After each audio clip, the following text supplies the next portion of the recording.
Warning, the following podcast contains strong language and themes of an adult nature, including offensive words, lewdness, risque situations, implied nudity, sexual content, poor behavior, depravity, innuendo, lecherous thoughts, naughty actions, anachronisms, indelicate expressions, feats of lyrical sublimity, suggestive imagery, obscenity, eroticism, farce, mischief, romance, high art, tomfoolery, feminism, early modern English, sex positivity, irony, comedy, drama, and satire. It is not suitable for children or the faint of heart. Enjoy.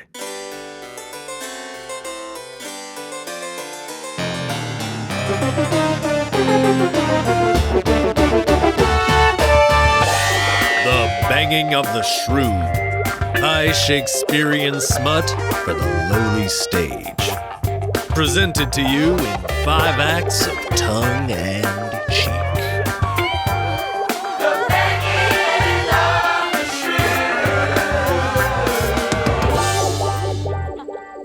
Shrew. Previously on The Banging of the Shrew, Kate and Peter clashed, fought well, then gave in to lust and passion. And the midwife has conspired to unite Luke and Bianca together and put old Horence off, once and for all. Act 4, Scene 3, a room with a view.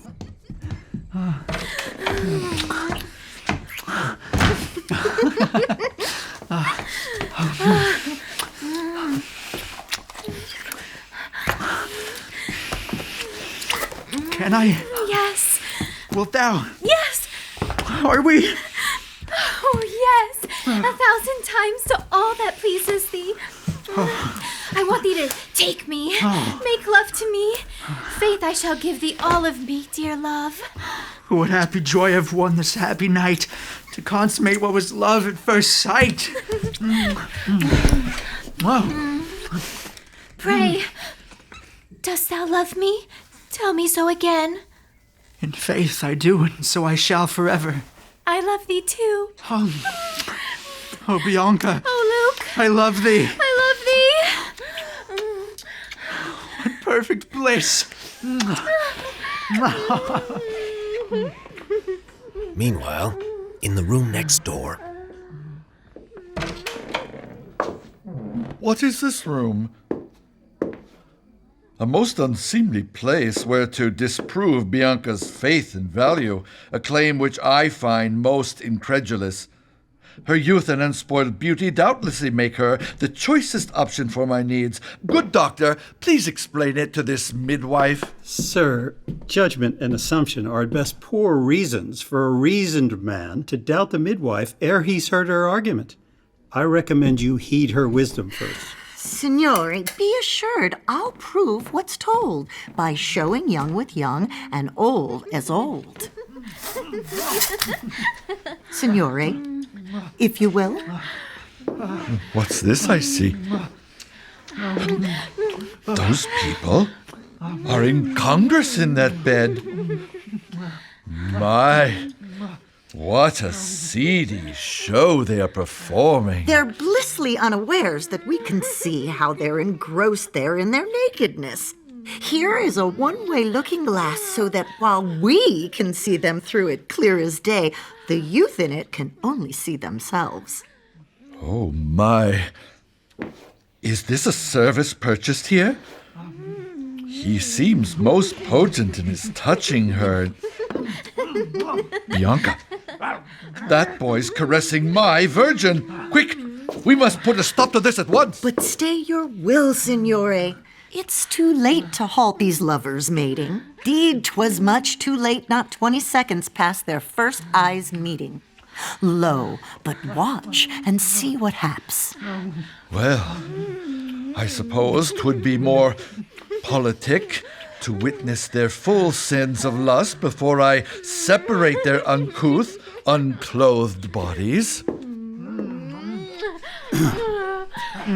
On principle, I disapprove the plan of showing to this vulgar gentleman an act of youthful love which should be private. In faith, the key's to fool the goat to thinking that carrot there is just a muddy boot, and leather of some other boots the carrot. I shall collude if it will aid in love. Yes, I am thine, my lord. Oh, this is all I want, for I could never dream a lover better than thee. Thou art the only man that I could ever love like this. My love. See how fickle youth is? Look how inconstant their hearts will be, forgetful of all else but what their lusty urges breed this moment. Why, 'twas not but 6 months ago that girl was blushed and mooning for some other lad, and crying, "Oh, 'tis he that's best of all." Oh, Bianca, thou art a perfect thing. Mwah, mwah. Angelic is thy skin. In touching thee, I feel as though my fortuned lips have kissed a smoothest, most pure marble, consecrated for nothing less than Aphrodite's statue. What joy that thou art handsome too, my love. Oh, happy me, thou art not old and ugly. And youth is vain. It praises only its own callow beauty, scorning those who have exchanged in years their youth for wits and skill. Is something wrong? I can't, am I in? I'm not, I don't think so. Canst thou help? And see how youth is inexperienced? I think... There? Ouch! Yes, there. Oh, my. Oh, my. Just look at how they fumble with each other, with no idea of how to please themselves or how the pleasure's give. She barely moves. You must agree, wise sir, that youth has not the faintest clue as how to make sex good. Unlike those older who have gained throughout the years a deft sophistication, like Madame Baptista, or yourself, of course. Oh, of course. We have? Aye, when it comes to granting gratification to beggars of lust, Baptista is the expert. Trust me, she knows how to crack a whip. She does? Oh, my. Oh, God. I think I'm near to come. God.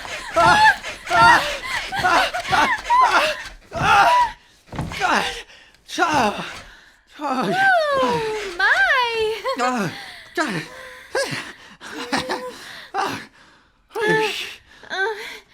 Man, that was awesome. Thou wert wonderful. Bianca, didst thou come? I think I did.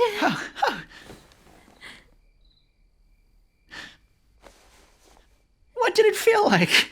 It felt like love.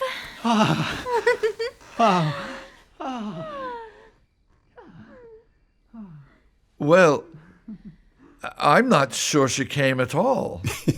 Indeed. Was there in what we witnessed of that youth's green intercourse one inkling of true passion?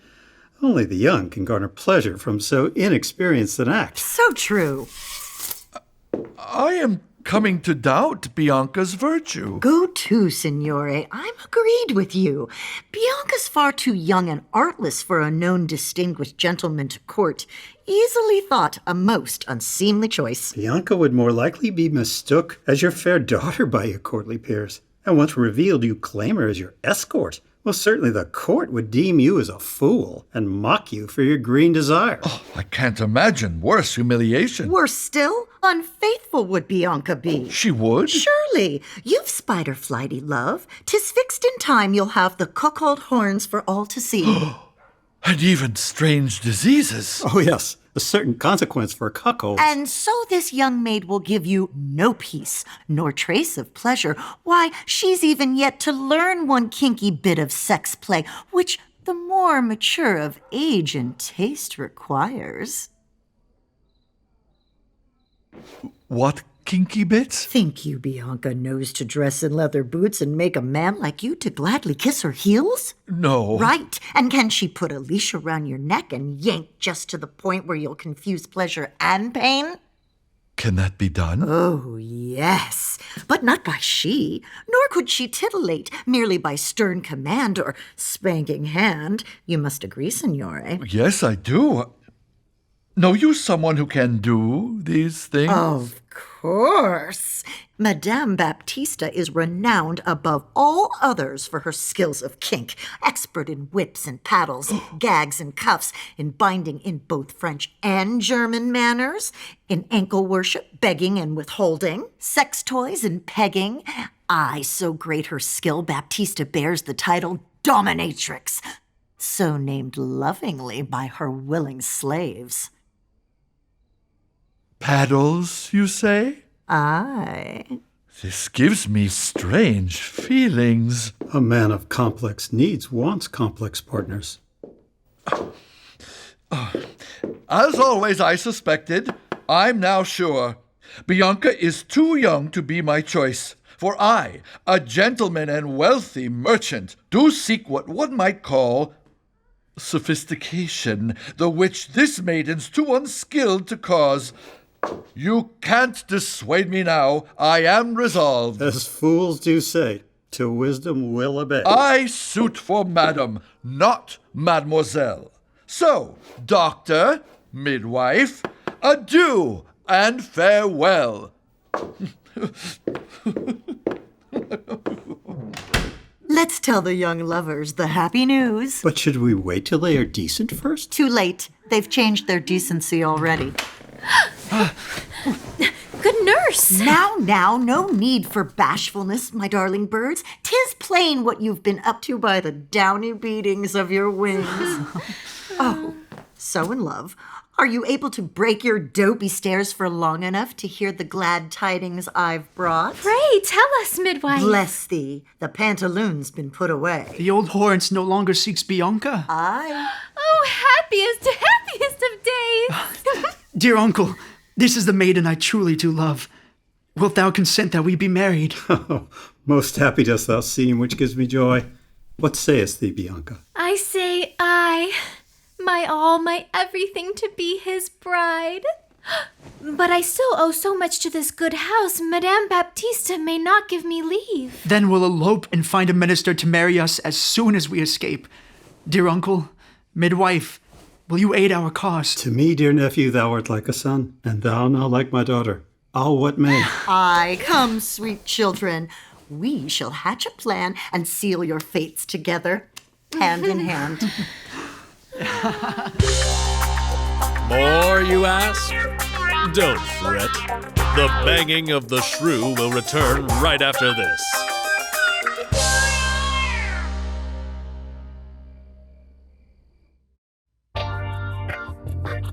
Like what you hear? Then rate and review us on your favorite podcast service. Follow us on Instagram, Twitter, and Facebook at Banging of the Shrew. And visit our website at bangingoftheshrew.com. And tell a friend about us, too.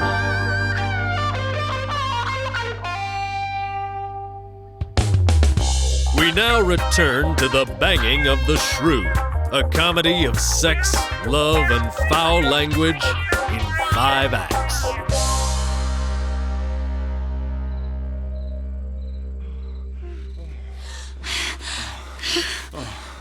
Act 4, Scene 4. An examination of post-coital dysphoria.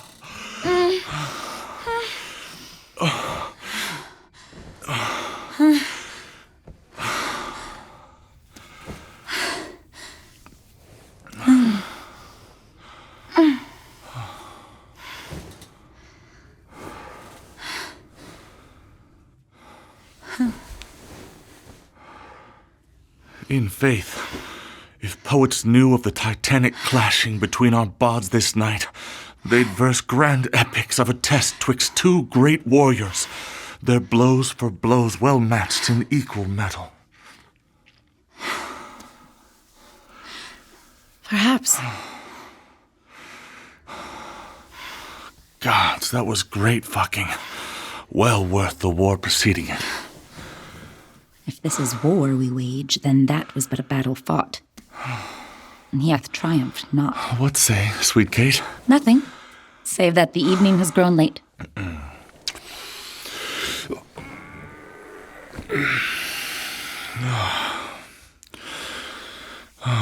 Sometimes I think it is this moment's peace that comes past sex for which I screw. It is good solace now to lie beside thee resting. Sooth, I tell thee, Kate, thou hast slaked me well in our sex-making, the likes I've not had since I cannot remember when. Maybe since thou hast brought this Alpha to good ends, perhaps thou art mine Omega. Believe me, I have roamed and revelled wide, enjoyed myself from lech to lech distinct. But thou art every lech combined in one fine form. A body, smell, a deft of touch, a shape and spirit most engaging.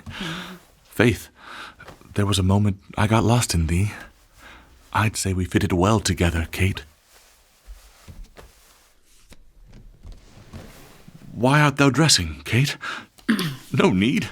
I like thee better in the nude. Like or like not, our time hath ended, and I've other work and duties to attend to else than here. Oh, fie thy other work. Come back to bed. No. Our agreement's been transacted, and I'm done with thee. How now, Katie? I can't believe this true. Didst well not like our screwing? Well, as you like it. Thou wert competent. That's all. I suppose thou wert not the worst of customers to be had that I've had. A backwards front, Kate, for I'm sure thou didst enjoy thyself. As I recall, thou didst not put enjoyment on the list of what thou thinkst are good prostitute's duties. Pah! In the heat of passion, thou wert more a lover inflamed than just prostitute, and couldst not hide thy pleasure from thy moans. Then claimest furthermore, the play's the thing wherein thou wilt catch the passions of a whore? More relative than that, the play's the means wherein I'll prove the comings of a queen. Thy plural rhyme's too weak to make queens true. What, rhyming comes with home, or things with king? Thou jokest, but 'tis plenty there to make one truth from truths. Such as? I know as truth, thy stately bearing fits thee well, as our bodies fit well together. It suits not the petty pace of whoring, but it has a proper realm in bed with me. I know this as a king would of his queen to be. Thou liken us to wedded queens and kings. Have not great lines begun by just such things? Now I am certain thou art delusional. Art thou not lonely, Kate?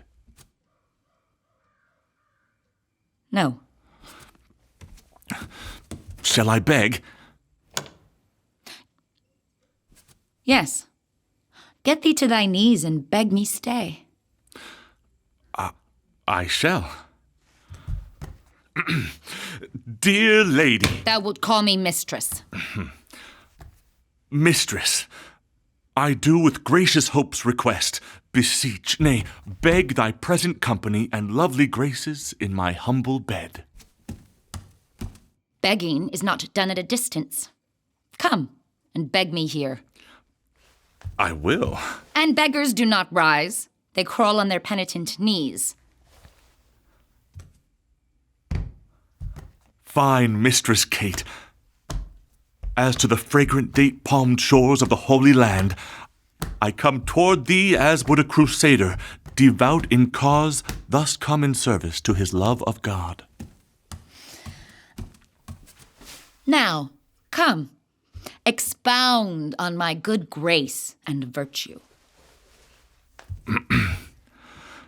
I'd be a fool to think I could do justice to thy right beauty, thy compelling grace, thy hot virtue, just as I was a fool to think I knew real passion or blind rapture before mine own oblivion in thee. Thy will, thy word, thy skill, thy pride cannot be broken down by such a fool as me. If not a fool, I'll haply be thy subject. I've yet to judge if thou art fool or not. But first, pray, tell me what thou dost desire. If I were Ovid, metamorphosis, but I crave thee. Be silent, fool. Perhaps thou art too poor a judge thyself to know in sooth what thine own self desires. Perhaps thou cravest me to give thee pleasure. Or no, perhaps thy pleasure is in giving pleasure to me. Kneel down and worship me.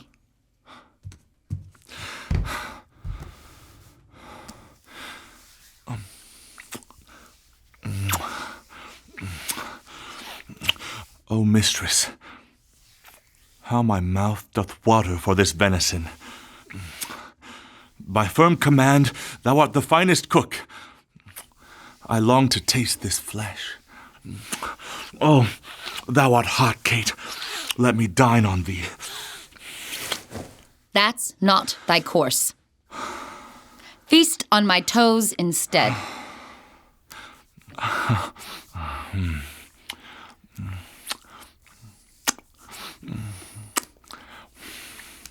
'Tis I who grants this. Dost thou understand? Yes. Doth it please thee? I've not bid thee stop.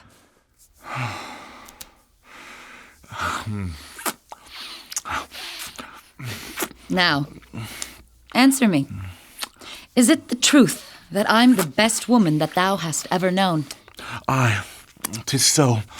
I want nothing else but thee. Now, strap my shoes upon my feet. Thy heels, Thou wishest me to stay. as I do wish to stay with thee. Wishest to have me more? As thou wilt have me, Kate, would I with thee. Together, then. My, this imagined scene we're in is turning into quite a play. So, then, if thou wert author of this play, to line its setting and the ending scene. Well, I would say 'tis set in this good brothel. The players, thou, my courtesan, and I, thy lover. Thou, at curtain's fall, wouldst find that none but I could please thee evermore, and have thee every pleasure thou canst take. What? All by thee? Thou'dst not have any need for any other man but me. My hero. Indeed, I'll save thee from this life. But what about my customers? My work? Thou'lt have no need of them, for thou wouldst have my love as I'd have thine, and I shall stay for love.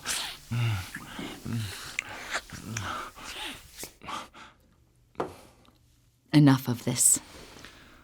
We're through. Thou canst not leave. I can and will. This fantasy is over. Alas, what transportation thou hast found. Fie, thou art lost and almost drowned in it. That mocking word of truest fiction, love. A straying, faithless light unfixed in sky. How many ships have wrecked themselves that tied their desperate courses to that unreal star? Too many. Fie them for their foolish notions. What happy nonsense thou hast in thy head. For dost thou really think I'd love to be this feckless object thou dost want of me? A state of homey bliss, in need of nothing, 'cause thou hast saved me from my hopeless self, giving myself wholly to thee, in love. Thinkest I'm game that I'm as lost as thee? No. I know who I am and what I want. This is my life, and I am mine own keeper. With no respect shouldst thou dream otherwise. Fie. Thou art nothing but the object of my loathing and the wounding of my pride. Art made of nothing I respect, and thou canst not have me to sew that nothing up. Kate. What? Tell me by the stars, art thou lonely? Or have thy weaponed words departed thee? Well? Speak.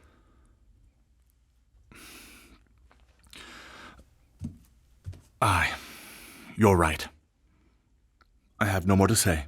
Good then. I'll brook no more attack, dishonesty, or disrespect from thee tonight, or ever. Foolish man. Our deal is done. I am finished with thee. Thou wilt leave this brothel, my home, and never return.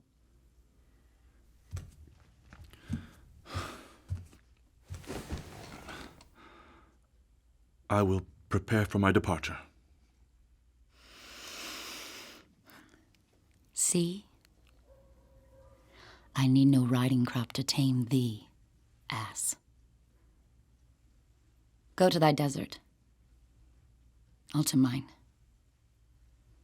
Goodbye.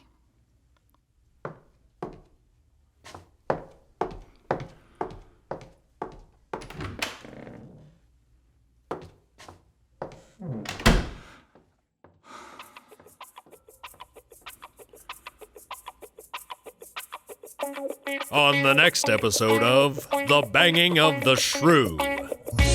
All's well that comes well. I'm yours, my lord. Love, let's take our leave. Your keen, authoritative hand, I'm sure, shall mete out discipline to all in need or want of it. Indeed, Signore Horence. Oh, piss pot. All's to be undone for sure. Thy choice is bad. It shames thee and us all. Oh, let them love! Oh, hurry up, my grunts, and finish quick. I hear the party's coming down the hole. All that and more on the next episode of The Banging of the Shrew.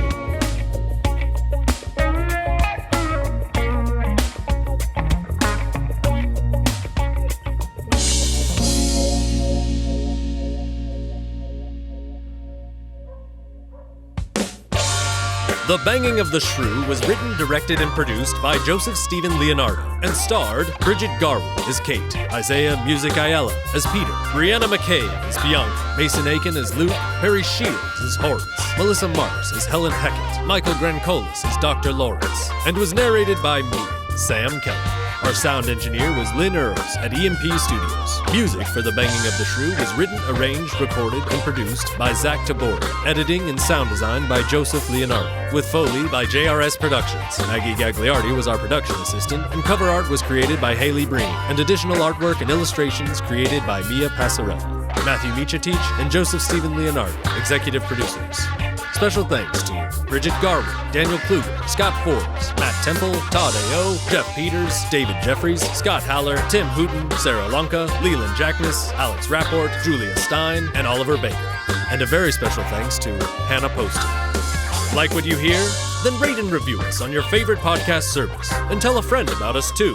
Follow us on Instagram, Twitter, and Facebook at Banging of the Shrew.